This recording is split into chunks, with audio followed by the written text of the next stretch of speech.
능력이 있는 성도가 되려면 이런 제목으로 주의 말씀 함께 나누겠습니다. 여러분, 우리가 살아가면서 행복하고 승리하는 삶에는 반드시 능력이 필요합니다. 동네 감기 제일 먼저 걸리는 사람, 누구는 걸리고 누구는 안 걸립니다. 왜 그런지 아시겠어요? 감기가 피해 다니는 게 아니고 그걸 이겨낼 면역력이 있는 사람은 감기에 안 걸립니다. 코로나 오면 제일 먼저 걸리고 코로나 2번, 3번씩 걸리는 사람들은 몸에 면역력이 없어 그런 겁니다. 사람들이 돈이 없어서 어려운 게 아닙니다. 재력이 없는 겁니다. 그러므로 우리는 건강한 삶을 위해서는 바로 면역력이 필요합니다. 신앙생활에는 수많은 유혹들이 있습니다. 예수 믿지 못하게, 기도하지 못하게, 주의 길을 가지 못하게, 사명자의 길을 가지 못하게 하는 유혹들이 많이 있습니다. 그런 어떤 유혹이 와도 유혹을 이겨낼 수만 있다면 신앙생활은 행복하고 재미있습니다. 그러나 유혹을 이기지 못하고 자주 넘어진다든지 사명자의 길을 가면서 비틀거리면서 늘 불평한다든지 이것은 바로 영역이 부족하기 때문에 그렇습니다. 그래서 모든 성도들의 신앙생활의 승리와 행복과 축복은 영역이 필요하고 체력이 필요한 줄로 믿습니다. 그래서 사람들은 언제나 받아야 할 복 중에 한 가지가 능력 있는 신앙이 되는 것을 원하고 있는 것입니다. 그런데 많은 분들이 어떻게 하면 그런 능력, 영역이 내게 머물러 있는가를 잘 모르고 있는 것 같습니다. 또 안다 할지라도 틀리게 알고 있는 게 많습니다. 어떤 분들은 특별한 영적인 체험한 사람이 능력이 있다라고 생각합니다. 어떤 사람은 능력이 많은 사람에게 특별 안수기도를 받으면 능력이 있다라는 분도 있습니다. 어떤 분들은 장기 금식을 많이 하면 영역이 있다라는 분도 있습니다. 그러나 이 모든 것은 순간이지 오래가는 영역은 되지 못합니다. 지금도 이런 은사주의자들이 교회 안에 항상 말썽을 피울 때가 있습니다. 고린도 교회 바울 사도가 목회할 당시에 고린도 교인들은 다른 주변의 교회보다 성령 은사 체험을 많이 한 사람이 많았습니다. 그러면 그런 영적인 신비한 체험들을 많이 가진 사람이 공동체를 세우고 복음을 전하고 영혼 구원 제자 만들었으면 얼마나 좋았겠습니까? 항상 그들은 교회 안에서 늘 따로 놀았고 교회 안에 문제투성이로 남아 있었습니다. 제가 아는 어떤 교회 장로님의 부인인데 권사님입니다. 남다른 영적인 은사를 체험한 분입니다. 그런데 그분은 그런 은사를 가지고 공동체를 세우고 연약한 자를 돕고 영혼을 구하면 얼마나 좋았겠습니까? 항상 담임 목사를 비난합니다. 목사님은 나는 이런 은사가 있는데 목사님 저런 은사가 없다고. 그러니까 이런 은사 받고 싶으면 우리 집 오라고. 그래서 남편 장로님은 사업하신 분인데 남편 출근하면 집에서 자꾸 사람을 모아놓고 은사 받게 한다고 은사운동 일으키고, 그리고 그런 은사가 없는 담임 목사님을 은근히 비하하는. 목사님은 장로님 부인이니까 참 말을 함부로 못하고 늘 목사님의 소가리를 끼쳤던 것을 저는 보았습니다. 결국 그 권사님은 공동체에서 더 이상 버티지를 못하고 스스로 나가서 어디 가서 야간 신학교를 했는지 목사 안수가 받아가지고 서대문 어디에다가 방을 얻어가지고 자칭 교회를 하고 있습니다.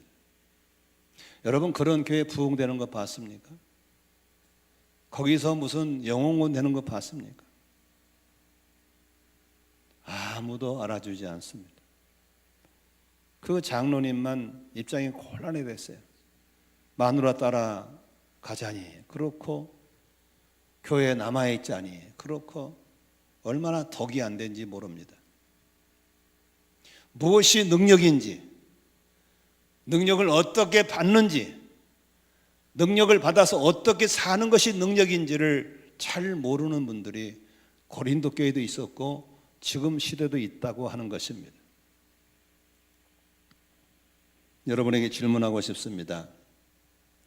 체력이 있어야 병을 이기고 건강하게 살 수 있는 것처럼 영역이 있어야 시험도 이기고 사명도 감당하고 천국의 기쁨과 즐거움을 맛보는 삶인 걸 믿으시면 아멘 하십시오.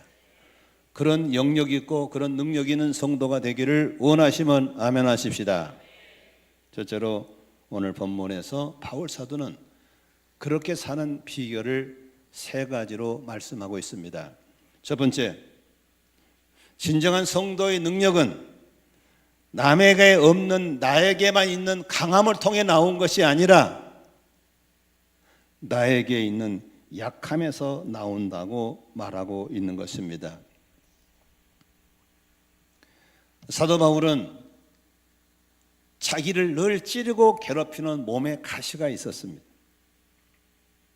이 가시가 무엇인지에 대해서 성경은 명확하게 얘기하고 있지 않지만 성경학자들은 대체적으로 그 몸의 가시가 눈의 안질의 병이다라고 하는 분도 있고, 아니면 또 정확하게 얘기하지 않았기 때문에 육체적인 어떤 한 군데 몸이 아픈 부분이 있다라고 보는 분도 있습니다. 그런데 오늘 한번 보겠습니다. 7절입니다. 7절, 8절 한번 같이 읽겠습니다. 시작. 내가 받은 엄청난 계시들 때문에 사람들이 나를 과대 평가할지도 모릅니다. 그러므로 내가 교만하게 되지 못하도록 하나님께서 내 몸에 가시를 주셨습니다. 그건 사탄의 하수인이라고 할 수 있는데 그것으로 나를 치셔서 나로 하여금 교만해지지 못하게 하시는 것이었습니다. 나는 이것을 내게 떠나게 해달라고 주님께 3번이나 간청했습니다. 몸의 가시, 이 몸의 가시를 사탄의 하수인이라고 표현하고 봤을 때 이게 혹시 늘 괴롭히는 주변의 사람인지 몸의 질병인지에 대한 명확한 건 없습니다. 그러나 늘 찌르니까, 늘 아프게 찌르니까 힘드니까 하나님 이 가시 좀 뽑아주세요, 이 가시 좀 해결해 달라고 늘 기도하는데 3번을 기도했다는 것은 쉬지 않고 3번이 아닙니다. 3일이 아닙니다. 3차례 간절히 기도했다는 거 말하는 것입니다. 그런데 그러면 기도하면 가시가 뽑히고 깨끗해질 거 아닙니까? 안 찔러될 거 아닙니까? 그런데 9절 보니까 주님이 이렇게 답변을 하십니다. 9절 같이 읽습니다. 그러나 주님께서 내게 이렇게 말씀하셨습니다. 내 은혜가 내게 족하다. 내 능력은 약한 데서 완전하게 된다. 주님이 하신 말씀이 네 능력은 강함에 있는 것이 아니라, 내 능력은 남에게 없는 특별한 강함에 있는 것이 아니라 너에게는 약한 점에서 능력이 머무른다라고 했던 겁니다. 그래서 우리는 능력이 있는, 영역이 있는 신앙생활을 하려면 나의 강함을, 남에게 없는 있는 걸 자랑하는 것이 아니라 나의 약점을 자랑하는 사람이 되어야 하고 말한 것입니다. 오늘 12절 보겠습니다. 12장에 보면은 12장 10절인가요? 12장 9절 하반절이네요. 12장 9절 하반절에 같이 읽습니다. 그러므로 그리스도의 능력이 내게 머무르게 하기 위하여 나는 더욱더 기쁜 마음으로 뭘 자랑한다고요? 내 약점들을, 얼핏 책을 펴신 분들은 볼펜으로 믿으셨어요. 내 약점들을 자랑하려고 합니다. 나는 그리스도를 위하여 병약함과 모욕과 궁핍과 박해와 곤란을 겪는 걸 기뻐합니다. 나는 약할 때에, 여기 밑줄 쓰세요. 내가 약할 그때에 오히려 내가 강하기 때문입니다. 내가 약할 그때에 오히려 내가 강하기 때문입니다. 여러분 보세요. 이런 엇박자의 말씀을 통해 생각해 볼 수 있는 건, 내가 약할 때 오히려 강하다라는 말이 무슨 소리입니까? 자신이 능력이 있다고 생각하는 사람은 하나님을 의지하지 않습니다. 내가 지혜 있다고 생각하는 사람은 하나님의 지혜를 구하지 않습니다. 나는 남에게 아실 게 없다, 이 사람은 하나님 기도하지 않습니다. 그러나 나는 이렇게 약하기 때문에, 지혜가 없기 때문에, 돈이 없기 때문에, 할 일은 많은데 너무 부족하기 때문에 하나님을 찾을 수밖에 없고 하나님께 기댈 수밖에 없는 때, 나의 약함을 통해서 하나님의 능력이 스며들어오고 흘러나오게 된다는 원리입니다.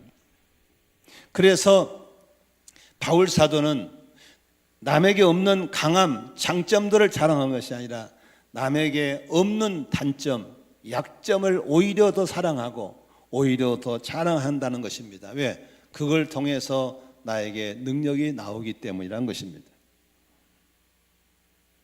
약함을 수용하는 정도가 아니라 약함을 자랑하도록 적극적으로 약함에 대한 사랑과 애착을 가지라고 말하고 있는 것입니다. 그렇다고 질병에 걸렸을 때 기도하지 말라는 것이 아닙니다. 문제가 있을 때 기도하지 말란 게 아닙니다. 바울도 기도했습니다. 세 차례 간절히 기도했습니다. 그러나 하나님이 그 기도 그만해. 너 그거 겸손하게 하려고 아프게 한 거야. 너 기도하게 하려고 그렇게 해놓은 거야. 내가 능력이 없어서 못 고쳐준 게 아니야. 내가 몰라서 가시를 안 뽑아둔 게 아니야. 너 겸손하게 하려고, 너 기도하게 하려고, 너 교만해서 넘어질까 봐 해놓은 거야. 안전장치야 라고 말씀하신 겁니다. 그래서 바울이 아하, 그렇구나. 내게 이런 가시가 있는 것은 하나님이 몰라서도 아니고 기도 응답을 안 해준 것도 아니고 하나님이 아시고 있구나. 그러나 일부러 그렇게 하셨구나. 이유는 교만하지 않게 하려고, 기도하게 하려고, 능력이 나타나게 하려고. 믿으시면 아멘 합시다. 그래서 바울 사도는 그것 때문에 하나님을 더 의지하게 되고 그 약점을 부끄러워하지 않고 자랑하게 되었다라고 말하고 있는 것입니다. 능력 있는 성도가 되려면 자신의 영적인 체험, 남이 받지 않은 체험받은 것을 자랑하지 말고 내가 기도할 수밖에 없게 하시는 그 약점, 주를 붙잡을 수밖에 없는 그 약점을 오히려 자랑하고 다니라고 말하고 있는 것입니다. 그럼 바울 사도는 남에게 내놓을 만한 자랑거리가 없었나요? 아니요, 있었어요. 남다른 은사 체험 많았습니다. 한번 12장 1절 볼까요? 같이 읽습니다. 자랑함이 나에게 이룰 것은 없지만 이미 말이 나왔으니 주님께서 보여주신 환상들과 계시들을 말할까 합니다 하면서 2절부터 바울이 받은 영적인 체험을 얘기하는데 잘 보세요. 아주 재미있게 얘기하고 있어요. 자기 얘기하면서 꼭 제3자 얘기하는 것처럼 슬며시 비추고 있어요. 2절 볼까요? 나는 그리스도를 믿는 사람 하나를 알고 있습니다. 지금 누구 얘기하고 있는 거예요? 자기 얘기인데 딴 사람 얘기 좀 하고 있는 거예요. 그러면서 그는 14년 전에, 몇 년 전에?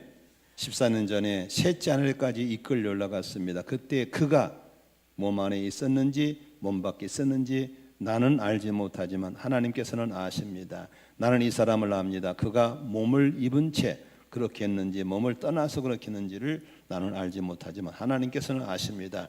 이 사람이 낙원에 이끌려 올라가서 말로 표현할 수도 없고 사람이 말해서도 안 되는 말씀을 들었습니다. 여기서 그라는 말, 이 사람이라는 말, 나라는 말 섞어서 하잖아요. 그게 다 자기 얘기하고 있는 겁니다. 근데 재미있는 것은 바울 사도가 몇 년 전에 체험한 걸 얘기해요? 14년 전에 체험한 1층 천, 2층 천, 3층 천, 천국을 오고 가는 걸 보고 온 경험을 하는 거예요. 14년 만에, 아무 말도 안 하다가 14년 만에 한 이유는 뭡니까? 웬만하면 자기 자랑을 하지 않으려고 14년 동안 묻어둔 겁니다. 우리 같으면 어디에 있었든지 오늘 동네방네 불고 다닐 건데 이분은 14년 동안 꼭 참고 있었던 겁니다. 왜냐하면 하나님의 능력은 체험에서, 나의 장점에서, 나의 강점에서 나온 것이 아니라 나에게 약점, 나의 아픔, 나의 어려움을 통해서 주를 의지하게 만들고 주를 의지할 때 능력이 나오기 때문인 걸 믿으시기를 바랍니다. 12장 5절에 아주 명언을 하고 있습니다. 같이 한번 읽습니다. 나는 이런 사람을 자랑하려고 합니다.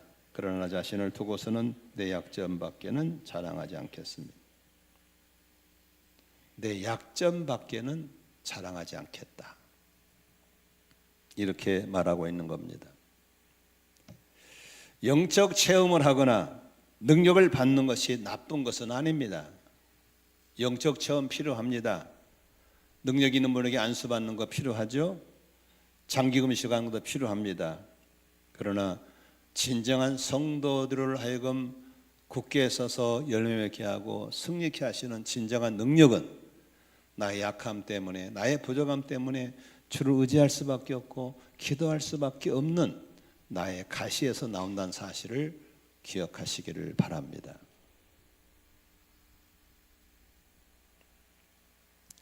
제가 아주 주원에서 만나서 존경하는 한 목사님이 계시는데 참 은퇴하시고 나서도 능력 있게 참 가는 데마다 열매 맺는 그런 귀한 사역하신 분이 계십니다. 나는 그런 분을 보면 참 부럽고 존경스럽습니다. 어떻게 이렇게 은퇴 후에도 변함없이 저렇게 몸도 건강하시지만 사회 열매도 있고 그렇게 하실까? 저는 그런 분들을 늘 보고 싶고 더 알고 싶어서 가까이 가봤을 때 저는 깜짝 놀랐어요. 그분에게는 말로 표현할 수 없는 아픈 자녀가 있어요. 뭘 안 해봤겠어요? 어떤 치료를 안 해봤겠어요? 안 낫는 병이 있어요. 결혼도 못하고 집에 있어요.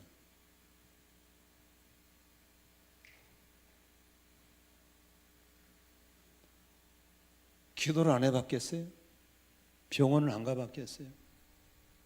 또 한 자녀는 결혼해서 오래됐는데 자녀가 안 생겨요. 무슨 방법을 안 써봤겠어요? 자녀를 가지려고. 그건 안 생기는 거예요.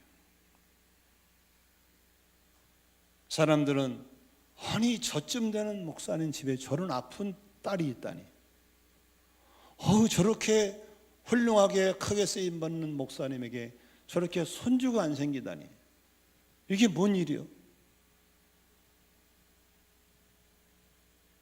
그래서 아주 조심스럽게 정말 미안한 마음으로 물어봤어요.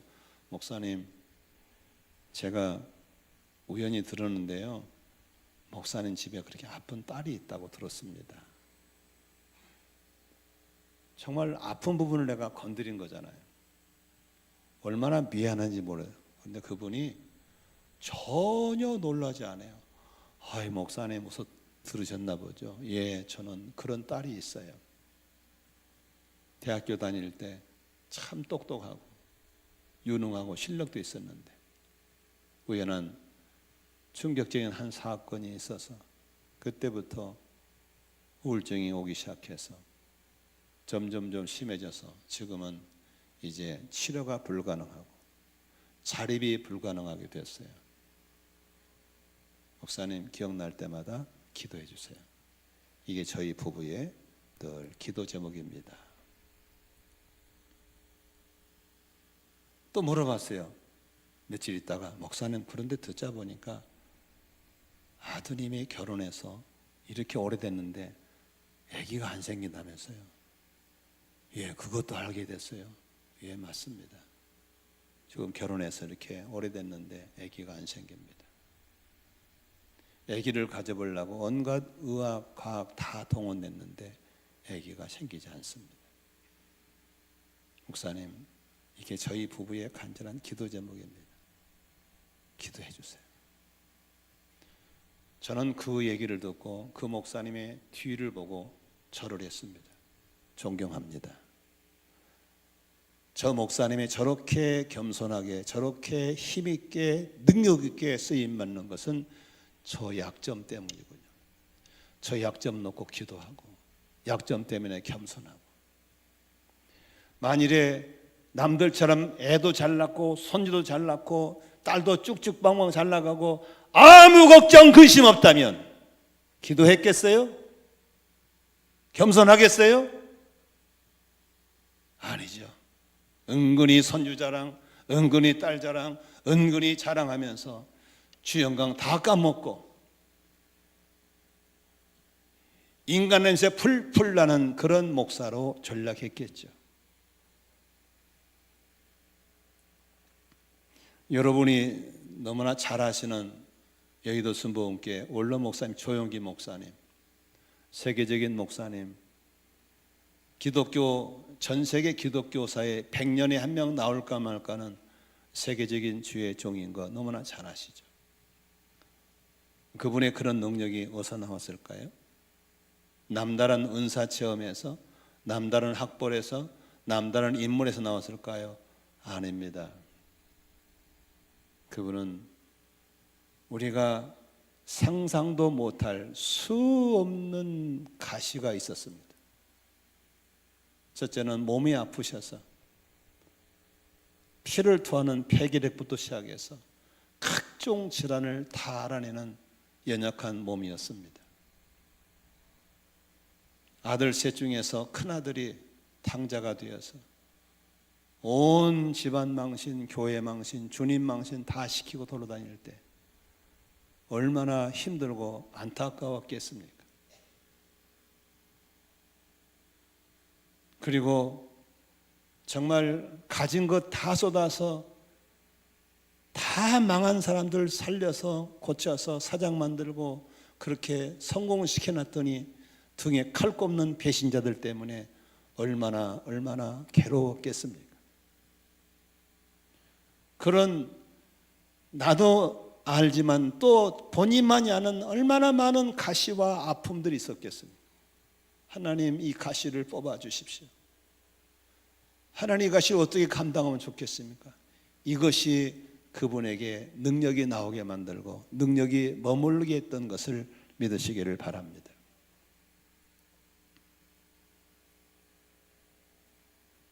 여러분 바이든의 아픈 손가락 내가 한번 칼럼 쓴 적 기억나시죠?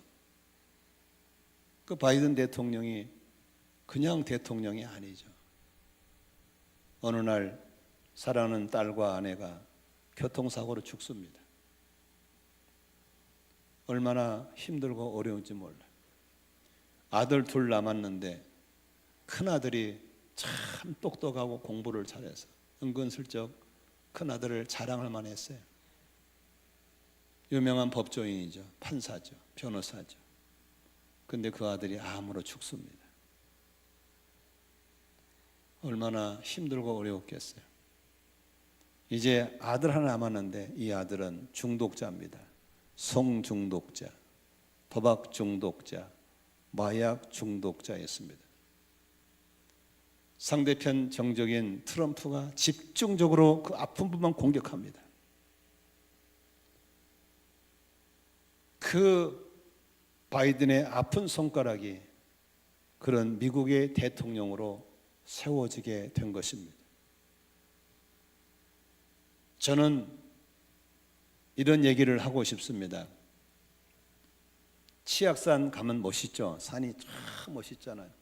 근데 그 산이 멋있기 위해서 옆에 치가 떨리고 악이 받치는 험한 계곡이 함께 있다는 사실도 아셔야 되는 것입니다. 설악산이 아름답죠.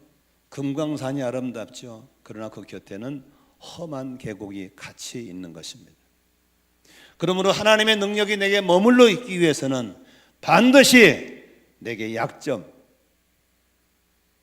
나의 약함, 가시, 하나님은 함께 심어둔다는 사실을 기억하시기를 바랍니다. 그러므로 그 약함, 부끄러움, 가시를 숨기려 하지 말고, 그런다고 묻지도 않았는데 동네방네 불고 다니는 바보 되지도 말고 그냥 갖고 사세요. 그러나 누가 물어보면 감추지 말고 있는 얘기하세요. 예, 저는 이게 저의 가시입니다. 기도해 주세요. 이 정도 선에서 머무르기를 주의 이름으로 축원합니다. 그러므로 여러분 집안에 여러분의 가시는 때로는 안 믿는 남편일 수 있고, 자녀일 수도 있고, 연약함일 수도 있고, 가난일 수도 있고, 또 여러분 속에 있는 의사들이 잘 못 고치는 질병일 수도 있습니다. 그러나 중요한 것은 하나님은 공평하시기 때문에 너 가진 것 나 없지만 나 가진 것 너 없게 만드신 걸 믿으시기를 바랍니다. 그러므로 우리 가시 앞에 기죽지도 말고 부끄러지도 말고 그 가시 때문에 더 주를 의지하고 더 기도하고 더 겸손케 하셔서 능력이 내게 머무르게 되시기를 주의 이름으로 축원합니다. 두 번째, 능력 있는 주님의 일꾼은 내게 능력이 나타날 때 쓰임받는 종이 아닙니다. 능력이 나타날 때 그거 잘하는 게 아닙니다. 이 사람이 진짜 종인가 가짜 종인가는 능력과 표적으로 구별할 수가 없습니다. 고난입니다. 고난을 통해서 능력 있는 종인가 진짜 가짜를 알아볼 수 있습니다. 많은 사람들은 방언을 하고 기적을 행하면 진짜라고 생각하는데 아니에요. 방언과 기적은요, 질병 고치는 것은요, 이단들도 해요. 바로가 모세가 찾아왔을 때 모세가 지팡이 던지니까 뱀이 됐잖아요. 음에 항복했나요? 애굽의 마술사들도 지팡이 던지면 뱀 됐어요. 여러분 무당들도 이단들도 병 고칠 수 있습니다. 방언할 수 있습니다. 그것으로 진짜 가짜를 판결할 수가 없습니다. 저 사람이 진짜 일꾼인가 능력 있는 일꾼은 뭘로 알 수 있습니까? 주를 위해서 고난받는 것을 피하지 않는 사람입니다. 많은 사람들은 주의 일 하다가 고난이 오면 도망가 버립니다. 피해 버립니다. 안 해 버립니다. 꽃길만 걷는 게 주를 따르는 게 아닙니다. 때로는 가시발도 뚜벅뚜벅 걸어갈 수 있어야 능력 있는 사람이고 능력 있는 일꾼인 걸 믿으시기를 바랍니다. 바울은 자신에게 어떤 능력이 나타난 것으로 자기의 진가 여부를 따지지 않았습니다. 그는 주를 위해서 고난받는 것으로 자신의 신분을 대변하고 있습니다. 여러분이 갖고 있는 성경 한 장을 앞으로 돌리시면 11장이 나옵니다. 11장 23절부터 27절까지 한번 같이 읽겠습니다. 고린도 11장 23절 시작. 그들이 그리스도의 일꾼입니까? 내가 정신 나간 사람같이 말합니다. 나는 더욱 그렇습니다. 나는 수고도 더 많이 하고 감옥살이도 더 많이 하고 매도 더 많이 맞고 여러 번 죽을 뻔하였습니다. 유대 사람들에게서 40사나를 뺀 매를 맞는 것은 5번이요 채찍으로 맞은 것이 3번이요 돌로 맞은 것이 1번이요 파선을 당한 것이 3번이요 밤낮 꼬박 하루를 망망한 바다를 떠다녔습니다. 자주 여행하는 동안에는 강물의 위험, 강도의 위험, 동족의 위험, 이방 사람의 위험, 도시의 위험, 광야의 위험과 바다 위험도 거짓 형제의 위험을 당하였습니다. 수고와 고역에 시달리고 여러 번 밤을 지새우고 줄이고 목마르고 여러 번 굶고 추위에 떨고 헐벗었습니다. 이런 고난을 당하면서도 절대 놓을 수 없는 것, 복음 전하는 것, 절대 놓을 수 없는 것, 주님의 교회를 세우는 것, 이게 바로 진정한 능력의 여부가 나오는 겁니다. 좀 힘들다고 나 목자 못해요, 봉사 못해요, 이런 사람이 진짜 일꾼입니까? 아닙니다.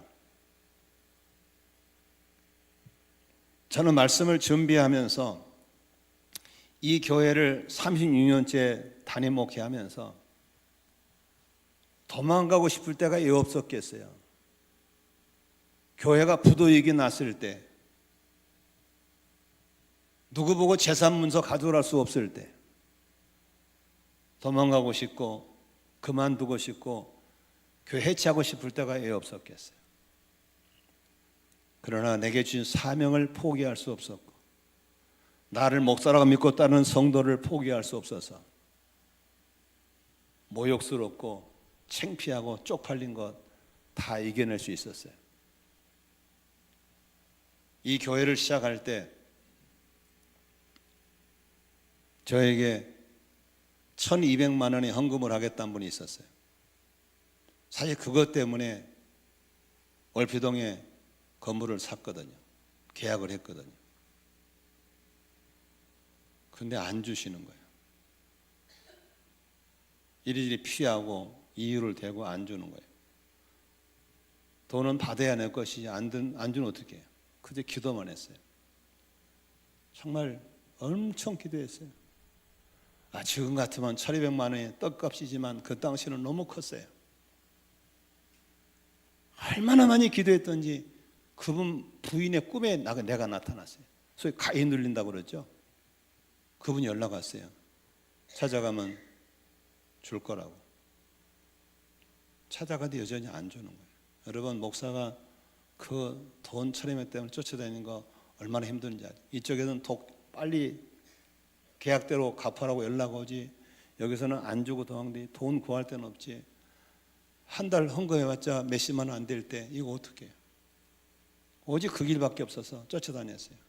그 쫓아다닐 때 30대 젊은 놈이 얼마나 혈기에 기분 상하고 자존심 상한지, 에이씨 더러 안 해, 목회 안 해, 이런 마음이 왜 없었겠어요? 근데 끝으로 만났어요. 저는 줄 알았어요. 그런데 흰 종이를 꺼내는 거예요. 볼펜을 주는 거예요. 진술서를 쓰라는 거예요. 어떻게 홍보문 이걸 써야 되니까 자기 부른 대로 써래요. 확 찢어버리고, 아이씨 이게 헌금이야 뭐야 이거 안 받아.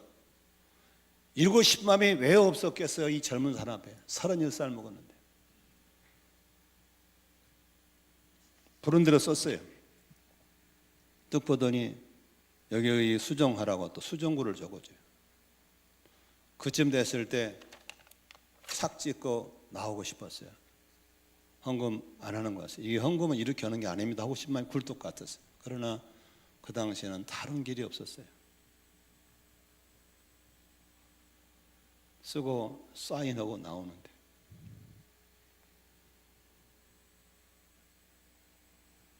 눈에서 피눈물이 나오더라고요. 지금도 그때만 생각하면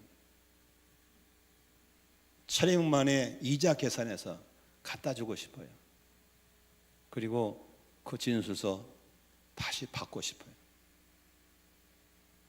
그러나 저는 교회를 포기할 수 없었어요.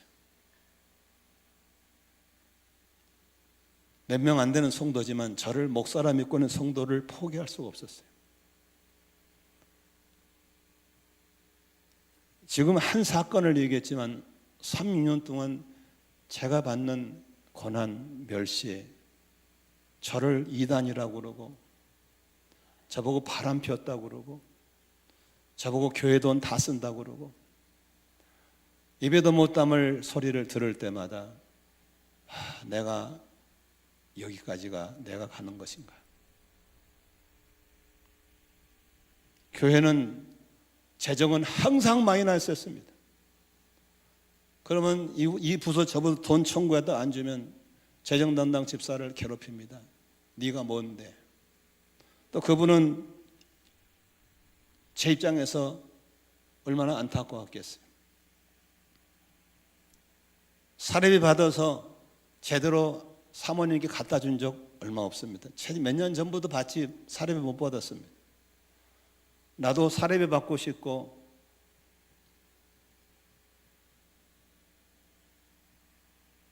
나도 편하게 살 수 있죠. 그럴 때 성남 어디서 연락이 왔어요.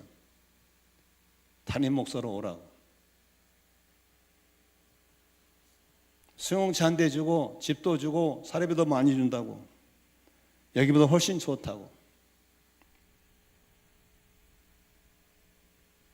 기도하면서 저 은사님을 찾아갔어요. 은사님이 하신 말씀이 있어요. 네가 성도했던 약속은 어떻게 하고, 너를 목사로 믿는 성도도 어떻게 하고. 답이 없었어요. 그러면서 교회를 세우면서 땅을 7번을 샀어요. 건물을 3번 지었어요.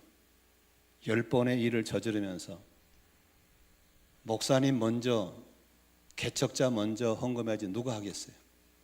저희 부부가 헌금했어요. 저희 부부가 먼저 아껴 써야 했어요. 지금은 교회 운영비를, 예비비를 저장하고 쓰기 때문에 언제든지 청구하면 줄 수 있어요. 최근에 오신 성도님들은 이런 걸 좀 알을 필요가 있기 때문에 얘기한 거예요. 우리 오래 다니신 분들에게 너무 고맙고 감사하고 미안한 것은 정말 10번의 일을 저지르면서 저분들 헌금 참 많이 했어요. 교회 하면서, 목자 하면서, 사명자의 길을 가면서 고난당한 것 하늘의 상인 걸 믿으시기를 바랍니다. 우리 애들한테 미안하죠? 한 번도 애들 데리고 소위 여행이란 걸 해본 적이 없어요.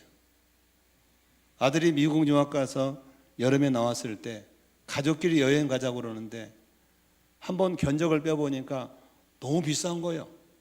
펜션도 비싸고 호텔도 비싸고 갈 수가 없어요. 근데 한번 가재요. 설악산으로 가재요. 그래서 하는 게 한경직 목사님 기념 기도원에 갔어요. 기도원은 방이 싸더라고요. 그 큰 방 빌려가지고 거기서 4시 자고 왔어요. 그게 우리 가족 여행이에요.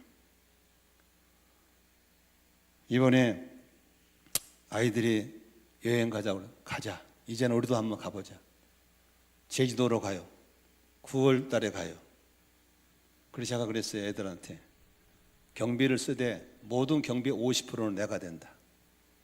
너희들은 50% 나눠서 내라. 제가 제주도 여행 가더라도 뒤에서 흉보지 말기를 바랍니다. 처음 가는 겁니다. 처음. 여기 목원으로 계신 여러분들, 목자님들이 가는 길에 고난이 보일 때 도와주시기를 바랍니다. 성경 한 절 볼까요?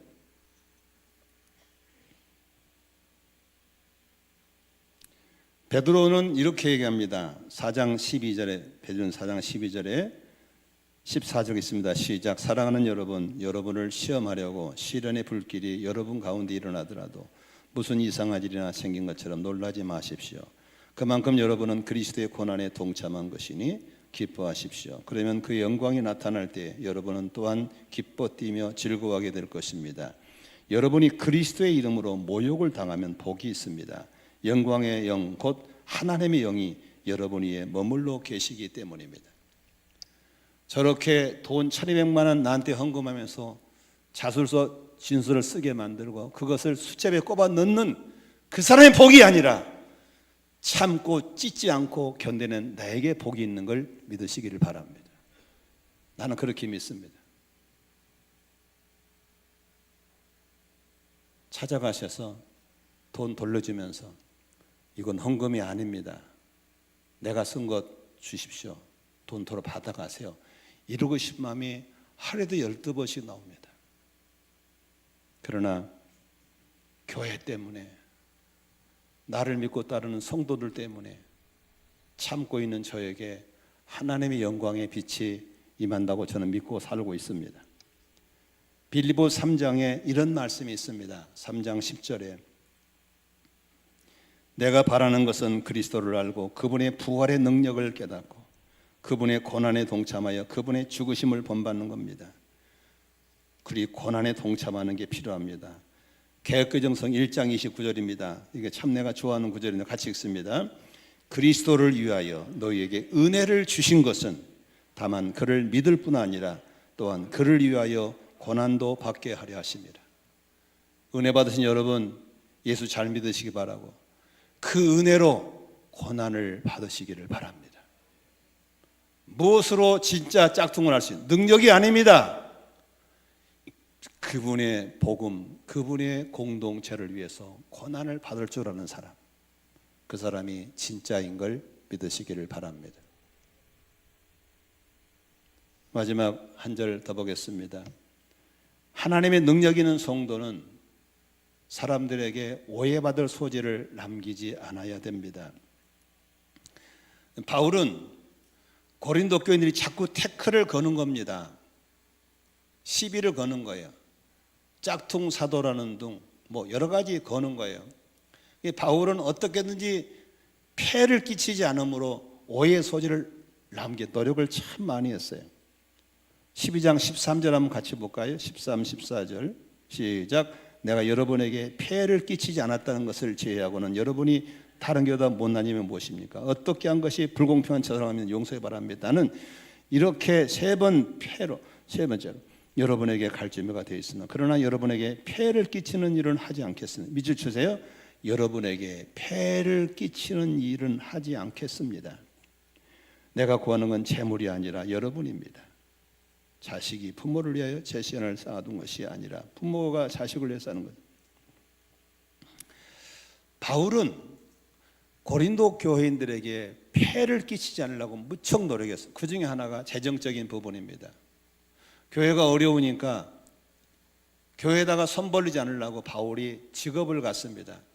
그래서 천막 만드는 일을 하면서 그 돈으로 자기 생활을 하면서 교회에서 재정을 요구하지 않아요. 그러니까 성도들이 줄 것 주고 부려먹고 싶은데 안 받으니까 또 걸리는 겁니다.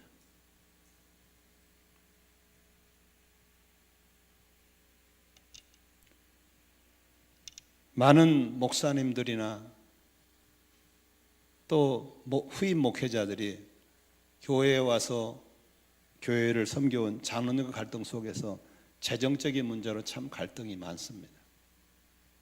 수원의 어떤 교회는 12년 된 교회인데 교육자가 11명이 바뀌었습니다. 거기에 12번째로 한 교육자가 갔습니다. 가면서 도대체 어떤 교회인데 이렇게 12년째에 12명째 가야 되지? 궁금했습니다. 그런데 사례비를 가져왔는데 담당자가 봉투에다가 뭘 썼냐면은 따라합시다. 인건비. 뭐라고? 인건비. 그 받는 순간에 아, 이 교회가 어떤 교회인지 알겠다. 그때 그분이 봉투를 번져두고 나오려다가 성경을 보는데 성경에 그런 구절이 있었습니다. 종이 마땅히 할 일을 하고 무슨 사례를 받겠느냐. 이 구절이 은혜가 된 거야. 아, 나는 주의 종이니까 이것도 감사하지. 아무 말 따라 받겠. 그러면서 그 교회에 쌓였던 그 목회자의 갈등들을 쫙 풀어가면서 지금 41년째 목회하고 있다고 성공하신 겁니다. 얼마 전에 번호동의 한 교회에 부임한 지 3년 된 목사님이 별로 크지도 않는 교회인데 소나타를 타고 저희 교회로 왔어요. 새 차를. 그래서 아니 무엇을 이렇게 새 차를 샀습니까? 성도가 사준 겁니다. 교회에서. 그 내가 말은 하지 않았지만 속으로 걱정됐습니다. 너 걸렸다. 이런 거 받아 먹으면 안 돼. 제가 우회적으로 그런 말 했어요. 나는 이 교회를 내가 개척해서 36년째 해오지만 지금 타는 차 처음으로 사달라고 그랬다. 한 번도 내가 교회에다가 차 사달라는 적 없다. 중고차 타고 성들이 동고도 사주면 타고 다니지 교회에다가 사달라는 적 없다. 그렇게 알아들라고 얘기했어요. 그러면서 그랬어요. 앞으로는 절대로 준다고 받지 말고 달라고 하지도 말아라. 우리는 교회를 섬기러 온 사람들이지. 그런 걸 사줘놓고 성도들은 교육자를 조종하려고 그래요. 여러분, 목자, 목녀 여러분, 절대로 목원들 앞에 오해될 일을 하지 않기를 바랍니다. 여러분, VIP들 앞에 행여라도 오해받을 일을 하지 않기를 바랍니다. 원칙이 있어야 됩니다. 저는 우리 마누라가 타지 않은 이상 다른 여자를 내 차에 혼자 태운 적이 없습니다. 안 태웁니다. 절대로 안 태웁니다. 왜냐하면 내가 그분의 유혹에 넘어갈까 겁나서가 아니라 오해받을까 봐 그런 겁니다. 우리 목자 목녀님들 목장에 늦게 끝나고 멀리 사는 여자 성도 태우러 올 때 원칙이 있어야 됩니다. 여자 혼자 태우면 안 됩니다. 왜냐하면 오해받을 소지를 남기면 안 되는 겁니다. 설거지 나중에 하고 목녀랑 같이 태우다가 죽어오는 것이 좋다는 사실을 믿으시기 바랍니다. 청년들도 너무 쉽게 오해받을 소지를 많이 이렇게 같이 돌아다녀요. 안 됩니다. 저는 이런 원칙이 있습니다. 안 믿는 사람과 식사를 하면 반드시 밥값을 제가 냅니다. 절대 얻어먹지 않습니다. 그리고 저랑 밥을 먹으면 아시겠지만 목자, 목녀 누가 됐건 간에 저는 어떻게든 밥값을 내가 내려 노력하지 앉아서 주신 밥 얻어먹지 않습니다. 왜냐하면 저는 언제 충격을 받았냐면 누가 지어낸 얘기인 것 같아요. 지어낸 얘기지만 제게는 기분이 나빴어요. 경찰서장하고 세무서장하고 큰 교회 당회장님하고 식당에 밥을 먹으러 갔대요.